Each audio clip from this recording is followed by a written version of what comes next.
Welcome back to my channel Eat Smart Tamil. உங்களை அன்போடு வரவேற்கிறேன். நான் சுமதி கிருஷ்ண பிரபு. இன்னைக்கு பார்க்க போகிற தலைப்பு ஃபேட்டி லிவர். ஃபேட்டி லிவர் என்பது கல்லீரலுக்கு தேவையான அதிகமான கொழுப்பு சேர்வதால் ஏற்படும் நிலை. ஆரம்ப கட்டத்தில் கிரேட் 1 கிரேட் 2 பெரும்பாலும் இந்த அறிகுறி நமக்கு தெரியாது. சாதாரணமாக வேறு காரணத்துக்காக ஸ்கேன் எடுக்க போயிருப்பீங்க. திடீர்னு உங்களுக்கு கல்லீரல் கொழுப்பு அதிகமாக படிஞ்சிருக்கு, ஃபேட்டி லிவர் அப்படின்னு சொல்லி அனுப்பிச்சி விட்ருப்பாங்க.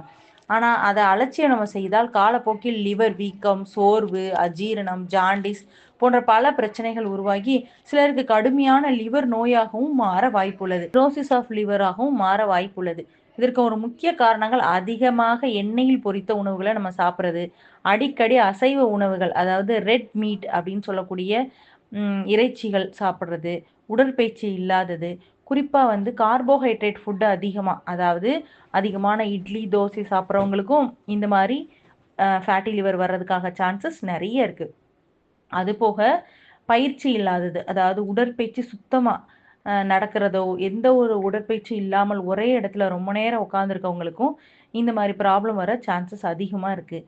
இதை கட்டுப்படுத்த தினமும் நம்ம என்ன பண்ணணும்னா 45 நிமிஷம் நடைப்பயிற்சி, கார்போஹைட்ரேட் உணவுகளை குறைக்கிறது, கார்டியோ பயிற்சி, எண்ணெய் மற்றும் ஹோட்டல் உணவுகளை பெரும்பாலும் தவிர்க்கிறது, பச்சை காய்கறிகள் அதிகம் உள்ள சைவ உணவுகள், அசைவம் வாரத்தில் ஒரு முறை மட்டும் எடுத்துக்கிறது, ஆல்கஹாலை முற்றிலும் தவிர்க்கிறது, சரியான உணவு பழக்கம், அதாவது ஒரு நாளைக்கு ஒரு முறையாவது பச்சை காய்கறிகளை எடுத்துக்கணுன்ற உணவு மொழி இருக்கணும்.